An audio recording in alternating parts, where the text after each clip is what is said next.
Buonasera, quasi puntuali, benvenuti nuovamente al secondo confronto dopo la ripresa ovviamente delle festività. Ultimo confronto della settimana, domani andremo in onda senza confronti, poi riprenderemo dal lunedì in poi della prossima settimana. Con noi ovviamente come sempre il nostro buon opinionista Stefano Rebec. Ciao Stefano. Ciao ciao Luca, ciao a Sì. tutti, buona serata. E ovviamente diamo il bentornato al coordinatore provinciale del Movimento 5 Stelle Paolo Menis. Ciao Paolo, bentornato. Ciao, ciao a tutti, buonasera e grazie per l'invito e buon inizio d'anno. Con l'immancabile scansia di libri dietro, ormai un must per Paolo Io Menis. offuscata così lascio un po' Così, il suspense esatto, lì. così uno può immaginarsi di che libri può avere Paolo Menis a casa, insomma, per Esatto. avere un po' di mistero, per cui insomma, magari lo sveleremo tra qualche puntata, i libri che si legge Paolo. E bentornato invece a Mirko Martini, consigliere comunale di Idea Giuliana. Penso per la prima volta in diretta come Idea Giuliana, o sbaglio? Come? No, la seconda Ah, volta. la seconda, ormai allora siamo già esperti. Benissimo, bentornato Mirko. Benissimo, la partiamo subito con la prima domanda, ovviamente parte per pochissimo Mirko, MA contro ME, proprio il photo finish per un minimo scarto della seconda lettera parte Mirko. Prima domanda è un po' più strutturata rispetto alle altre volte sulla mobilità sostenibile, la domanda è: quali alternative sostenibili possono essere sviluppate per migliorare il trasporto pubblico a Trieste e ridurre quindi l'impatto ambientale?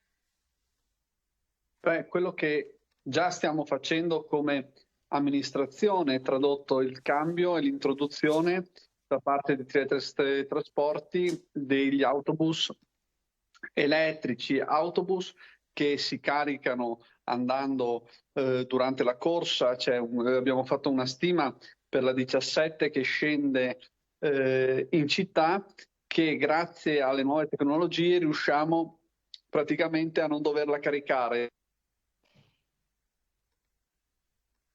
dove deve andare, torna. Mi sentite? Perché ho la linea. Scappi. Ok, va nel suo capolinea vicino all'università, torna indietro ed è ancora carica. Un bel investimento con fondi PNRR e sicuramente un modo innovativo di pensare la mobilità sostenibile all'interno della città di Trieste. Fatto? A posto Mirko? Sì? Ah, benissimo, pensavo che stavi parlando nuovamente della connessione della partita, benissimo, quindi devo accertarmi che non sia un problema tecnico. Prego Paolo. Sì, grazie, ma io credo che bisogna partire da una premessa doverosa che oggettivamente penso che il trasporto pubblico a Trieste, ma anche nella nostra regione, particolarmente a Trieste, parta da un livello qualitativo molto, molto elevato, cioè soprattutto all'interno della nostra città abbiamo una rete molto, molto capillare, quindi partiamo sicuramente in vantaggio e poi, come diceva prima il consigliere Martini, effettivamente in questi anni sono stati fatti molti investimenti per abbattere l'impatto ambientale del trasporto pubblico. Io credo che le cose che si possono fare, il tema è molto ampio, ma forse va inquadrato in quello che si può fare come contorno nell'agevolazione al trasporto pubblico. Prima di tutto io direi che magari torno su un tema che è molto trattato in città, ma che coinvolge ovviamente anche il tema del trasporto pubblico e secondo il nostro punto di vista bisognerebbe abbandonare definitivamente questo progetto dell'Ovovia che sì, probabilmente ha un impatto, come dire, può essere anche considerato un trasporto sostenibile, ma che non, a nostro avviso, raggiunge l'obiettivo per il quale è stata progettata, cioè quello di scravare appunto gli altri mezzi di trasporto pubblico, diminuire il trasporto privato e favorire l'accesso alla città. Credo che questi obiettivi non possono essere mantenuti e raggiunti con il progetto dell'Eurovia. Tra l'altro si risparmierebbero non facendo questa cabinovia 48 milioni per la realizzazione più i costi di manutenzione. Poi bisognerebbe essere un po', soprattutto a livello regionale, diciamo molto audaci nell'andare a studiare prima ed eventualmente proporre attraverso un'analisi molto accurata quanto sarebbe l'impatto e quanto potrebbe gravare sulle casse regionali un'ipotesi di trasporto pubblico gratuito per tutti. Sicuramente è un costo molto forte se consideriamo, guardavo prima alcuni dati a Trieste, lo sbigliettamento, cioè la parte di costo sostenuto dai cittadini direttamente con i biglietti di 22 milioni. Diciamo che con alcune ipotesi che avevamo fatto anni fa all'interno del Movimento 5 Stelle, diciamo che un trasporto pubblico gratuito a livello regionale costerebbe circa 60 milioni di euro all'anno per tutta la regione in più, che non è poco, però ricordiamo che il bilancio regionale cuba circa 6,2 miliardi Perfetto, di euro. Siamo un po' andati oltre. Prego, Mirko. No, scusatemi. Prego, Mirko, per recuperare un po'. Ringrazio ovviamente il collega dei 5 Stelle che ha applaudito il sistema di trasporto pubblico locale e quindi il lavoro che tutti i giorni fa anche l'amministrazione all'interno di Trieste Trasporti per garantire a tutti un servizio di qualità, un ottimo servizio. Da questo punto di vista non mi trovo d'accordo per quanto riguarda la cabinovia, ma qui apriremo un tema che esula forse dalla domanda diretta. Tradotto, la cabinovia non è già nel trasporto pubblico, lo sarà quando verrà realizzata, ma oggi non lo è. Nella domanda cosa puoi fare oggi per ridurre l'impatto ambientale del trasporto pubblico, l'amministrazione già si sta comportando nella maniera corretta. Tradotto, prendere gli autobus più vetusti e cambiarli con nuovi autobus mantenendo le linee ipercapillari nel territorio. Abbiamo un territorio ben coperto dal servizio ovviamente bus. Per quanto riguarda la sostenibilità economica, quest'anno il bilancio è stato così ampio della regione, negli anni passati non lo era e sappiamo che più di metà del bilancio regionale e dobbiamo continuare a investire in quel verso. Ovviamente 60 milioni potremo, se vogliamo immaginare, andarli a prendere, magari i 5 Stelle vorranno toglierli dal bonus benzina che cuba più o meno quella cifra. Io preferisco dare quella cifra ai cittadini per il bonus benzina e poter sgravare ovviamente i costi alle famiglie e ai cittadini del Friuli Venezia Giulia. Paolo. Nessuno ha detto di togliere i soldi del bonus benzina, ho detto che bisognerebbe fare uno studio accurato per andare verso il trasporto pubblico gratuito. I costi li ho dati, ho detto che 6,2 miliardi di euro di un bilancio regionale, forse 60 milioni, è difficile trovarli sicuramente, ma non impossibile. Tra l'altro, trasporto pubblico locale, va precisato che l'amministrazione comunale c'entra relativamente poco. Più che altro quello che non ha fatto il comune in questi ultimi, sicuramente gli ultimi 10 anni, ma anche di più, perché l'agevolazione o comunque andare verso un trasporto pubblico che ha meno impatto e che è più efficiente può anche essere fatta cioè agendo sulla riduzione del trasporto privato, cioè sul traffico generato dai mezzi privati. Io ricordo che per esempio il comune ha un piano del traffico che è stato approvato nel 2013 dall'allora giunta Cosolini, dopo circa 15 anni che mancava anche un piano del traffico, quindi già c'era allora un ritardo di 15 anni e quel piano del traffico del 2013 è rimasto lettera morta e quindi tutte le amministrazioni che si sono succedute dopo non hanno messo in pratica delle azioni correttive, ma più che azioni correttive direi un'evoluzione naturale del modo di muoversi in città, e quindi questo è quello che magari potrebbe fare un'amministrazione comunale che in questi anni non ha fatto. Stefano, prego. Ma sai, io sugli autobus gratuiti per tutti purtroppo sono sempre stato contrario per due motivi. Uno, penso che in un'amministrazione sia molto elementare: se tolgo un euro da una parte, lo metto da una parte e lo tolgo da un'altra. Quindi già questo mi preoccupa per capire da dove vengono tolti questi soldi. Dall'altra parte io credo che non cambierebbe davvero tanto, nel senso che cambierebbe, cioè continuerebbe a usare l'autobus gratuitamente chi già lo usa. Attualmente chi non lo usa è perché per motivi di lavoro ha bisogno di spostarsi in un modo diverso. Io credo che invece alle volte non pensiamo che il problema è molto più facile. Io quando vado in città in auto ci sto 8 minuti, per trovare parcheggio un'ora e mezza. Quindi io consumo carburante, inquino solo mentre cerco il parcheggio. Quindi secondo me il problema è un altro, non c'è il parcheggio. Datemi il parcheggio, io ci sto 8 minuti, come tutti i cittadini. Se no giriamo ed è là che inquiniamo. Quindi io credo che il problema sia tutt'altro, sia l'assenza dei parcheggi. Scusate se la metto facile, però spesso sui blog, sui social... Fatto un bellissimo esempio.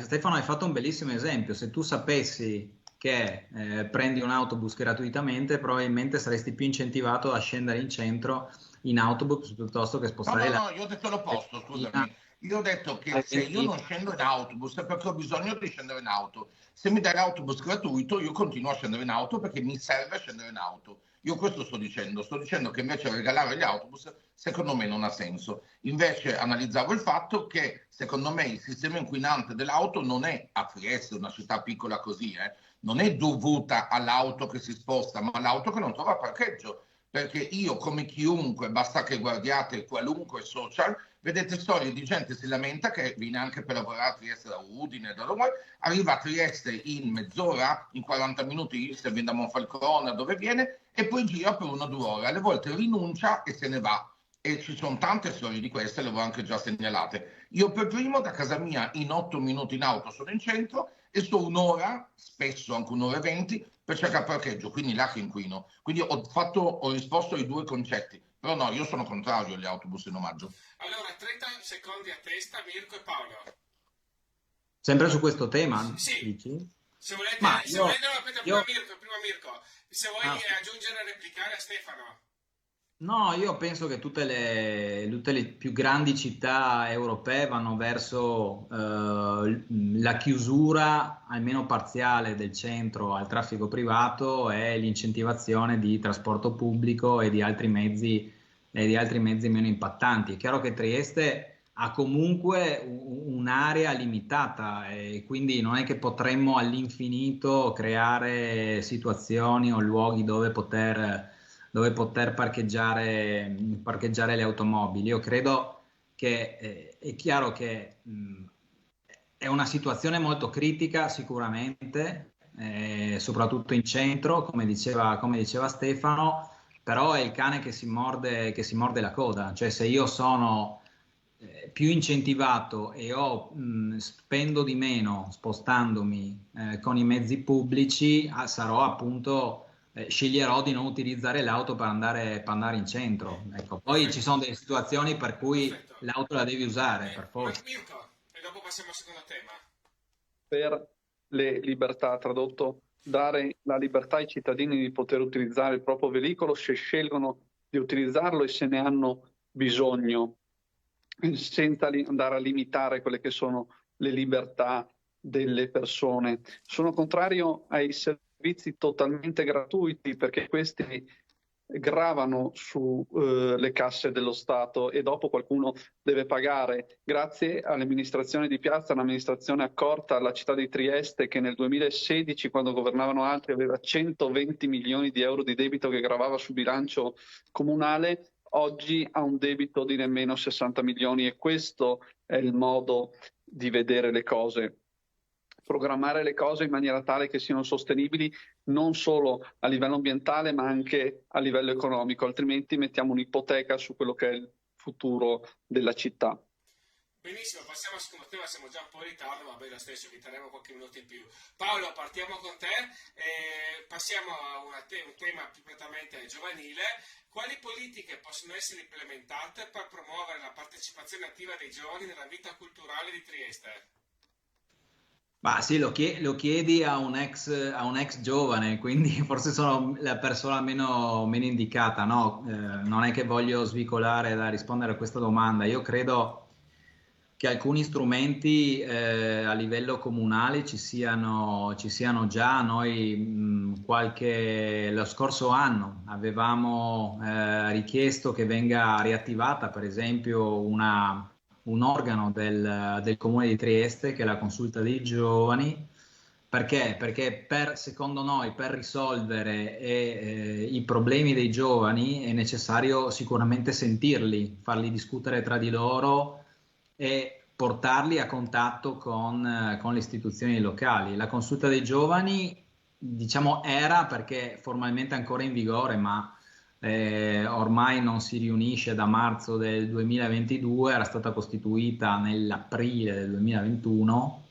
È uno strumento che potrebbe essere utile per appunto mettere in contatto i giovani, farli discutere, far emergere quali sono le loro necessità, per appunto, ritornando al tema, per esempio capire come stimolare una partecipazione più attiva a eventi culturali e sportivi della città. Quindi la prima cosa che si potrebbe fare domani, sicuramente non risolverebbero tutti i problemi su questo punto, ma sarebbe quello di riattivare la consulta dei giovani. Poi sono certo che poi però questo è un problema che grava su tutta Europa e e anche sul nostro paese. Si parla molto poco di un fenomeno assolutamente negativo che viene riassunto con un acronimo che è NEET o NEET in inglese, cioè sono i giovani dai 19 ai 34 anni che sostanzialmente non fanno nulla, cioè nel senso che non lavorano, non studiano all'università, ne fanno formazione, ed è purtroppo un fenomeno in crescita. Forse non riguarda tanto la nostra regione, la nostra città, però è un tema da affrontare, da risolvere, perché se i giovani non sono inseriti nel sistema formativo o non lavorano, è molto più difficile anche cercare di coinvolgerli attivamente in processi e in attività di tipo culturale e sportivo. Mirko, prego. Allora vorrei informare Don Paolo che la consulta dei giovani funziona, e a questa domanda aveva già risposto l'assessore competente in consiglio comunale. Magari si era perso un passaggio, ma non è consiglio comunale. Appunto. Quindi si era perso questo Abbiamo passaggio. scritto anche recentemente, non ci hanno mai risposto. Il sindaco ha detto che non aveva tempo di gestire sta cosa. No, ma la gestisce benissimo l'assessore competente per materia. Quindi si è riunita la consulta? L'ha detto in consiglio comunale anche durante il bilancio. Per quanto riguarda poi le azioni che si possono andare a fare per quanto riguarda i giovani, allora, per quanto riguarda le attività culturali, l'implementazione delle attività culturali, quello che sta facendo questa amministrazione, portando a Trieste molti concerti, molti luoghi dove i giovani possono divertirsi e socializzare in maniera concreta.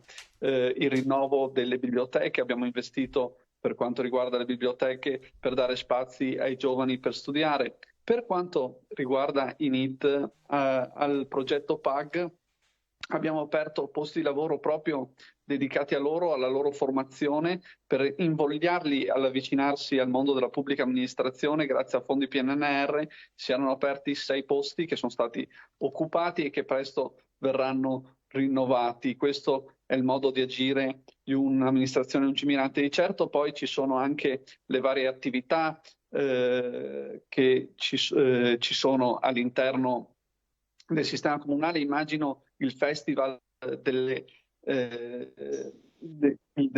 è stato un concerto per i giovani musicisti triestini, alcuni che sono stati selezionati, che hanno potuto esibirsi davanti ad un pubblico grazie a circa 10.000 euro di intervento. Immagino quelli che possono sviluppare a teatro. Ricordo il Teatro Kronos che nel libro dove è stato presentato proprio ringraziava il progetto PAG per aver dato quegli spazi a disposizione dei giovani, e quegli spazi hanno potuto abbattere i costi e sviluppare un bel teatro assieme e coinvolgere molti altri giovani. Queste sono le cose che si fanno. Il centrodestra i giovani li ha portati in consiglio comunale, li ascolta, siamo quantomeno in 3, se consideriamo anche il sottoscritto Ivo Garbassi e Stefano Vatta, che fanno parte in maniera trasversale della coalizione di centrodestra e che in consiglio comunale danno la voce ai giovani tutte le volte che possono. Paolo, prego. No, mi fa piacere se la consulta dei giovani è attiva, a noi non risulta, però se questa è una notizia molto, molto interessante, perché penso che sia uno degli strumenti con cui poi riavvicinare anche i giovani alle istituzioni. Sicuramente il tema, spero che si parli anche prossimamente del problema dei NEET, perché credo sia fondamentale per il futuro non solo della nostra città ma anche nel nostro paese, perché avere tante giovani risorse non impiegate a fare qualcosa è sicuramente una sconfitta per le istituzioni. Ecco, quindi poi le iniziative sicuramente coordinate dal comune, promosse dal comune, sono sempre esistite, soprattutto appunto iniziative di tipo culturale. Questo è sicuramente un bene, perché sappiamo che associazioni molto spesso da sole non riescono a portare avanti con le proprie risorse le iniziative di tipo sportivo-culturale, quindi il sostegno del pubblico è assolutamente necessario, è stato sempre presente in passato e quindi è necessario continuare anche nel futuro. Mirko, prego. Beh, certo, continuiamo a lavorare per i giovani. Avevamo fatto proprio i 3 consiglieri giovani del centrodestra un intervento per quanto riguarda il bilancio comunale, un ordine del giorno dove chiedevamo più spazi per lo sport. Anche di questo hanno bisogno i giovani, di spazi dove incontrarsi in maniera sana, dove poter fare sport e crescere assieme. Questo è il nostro obiettivo e come consiglieri comunali e certamente come comune lo stiamo facendo. Dal canto nostro, come Idea Giuliana, stiamo cercando di portare avanti, perché Idea Giuliana, oltre a essere un movimento civico presente a livello politico, è anche un'associazione il cui cuore è formato da giovani, e stiamo cercando di fare recruiting e di portarli vicino alle istituzioni e fare conoscere al meglio le istituzioni a molti giovani. Infatti abbiamo una sezione giovane gestita da Riccardo, che spero presto vedremo su questi schermi, che porta avanti tutte le idee innovative e di certo farà bene al futuro della città. Benissimo, Stefano, stiamo arrivando verso... Guarda, io affronto molto velocemente prima questo tema dello sport e poi il resto. Allora, questo dello sport io sono assolutamente d'accordo, ma credo che l'unico modo per agevolare i ragazzi a entrare nel mondo sport non sia tanto creare degli spazi, perché devo essere onesto, ce ne sono. Se un ragazzo vuole fare sport lo trova. Io punterei a dei crediti scolastici, proprio come si fa in tutto il resto del mondo. Quindi chi fa uno sport pomeridiano gli viene riconosciuto un aiuto scolastico, un credito. Secondo me potrebbe avvicinare molti ragazzi in difficoltà scolastica al mondo dello sport. Spesso, non sempre, ma chi in difficoltà scolastica alle volte alle spalle in difficoltà con la famiglia, in difficoltà nella vita, in difficoltà sociale. Quindi sarebbe un cerchio chiuso e io lo troverei interessante. Per quanto riguarda invece il discorso, si faceva dei ragazzi che non fanno niente. Allora, è un tema che sui social spopola tantissimo. Oggi affrontiamo temi che evidentemente sono molto social. E i vari psicoterapeuti, psicologi dell'istruzione, dei giovani che hanno risposto, hanno analizzato una cosa molto interessante, che non dovremmo lavorare sui giovani, ma sui genitori. Vi faccio una battuta sciocca per farvi pensare. Se io da ragazzino avessi detto a mio padre o a mia madre, ma sai che per 2 anni non faccio niente, mi avrebbe dato un bel calcio nel sedere e dopo 3 giorni mi avrebbe fatto assumere dove voleva lui o lei. Questo per dire cosa? Se io sto a casa a non far niente, perché qualcuno me lo consente e mi dà lo stesso i 10 euro e 20 euro per uscire la sera, ok? Questa è la realtà. Io lavoro in tanti settori e io attualmente sto cercando un tirocinante, un tirocinio, quindi un contratto formativo attribuito, non lo trovi perché ti dicono ma per quei soldini sto a casa e mi paga mamma e papà e piuttosto ho i weekend liberi e così via. Questo è grave perché non è solo un contratto formativo, ma è una scuola di vita e tutti i contratti formativi quindi sono indirizzati ai ragazzi giovani alla prima esperienza di lavoro nel settore, quindi parlo di qualunque settore in questo momento, parlavo del mio caso, ma ovunque, è fondamentale per il suo futuro, perché già portare i ragazzi ad arrivare ad un orario giusto al lavoro, vi assicuro che è difficile. Fargli accettare il concetto che ha degli orari è impensabile. Fargli capire che l'orario di lavoro non se lo sceglie da solo è una cosa che non sta né in cielo né in terra. Sembra che gli parli una lingua sconosciuta. Quindi noi prima dei ragazzi dobbiamo educare i genitori a fargli capire, bello mio, tu da domani ti trovi qualcosa da fare. Il pomeriggio vuoi giocare a play? Benissimo, 6 ore al giorno lavori. Questo deve essere il concetto. Questo è l'aiuto con lo sport. Finché lavoriamo sui giovani, io temo, almeno così dice anche il web, parlo di psicologi, terapeuti, no web, cose strane, non andremo da nessuna parte. Io credo dobbiamo lavorare sui genitori, fargli capire come indirizzare i figli a non stare a casa a cazzeggiare. E l'ultima cosa e chiudo, a me era successo di uno che mi ha detto ti prego non rinnovarmi il tirocinio, quello di anni fa, perché sono indietro con FIFA, che è un gioco non so di che console, e mi ha detto e quindi devo giocare perché la mia ambizione è diventare fra i primi. E con questo ho spiegato la situazione dei giovani non fanno niente. E i genitori gli hanno detto ok.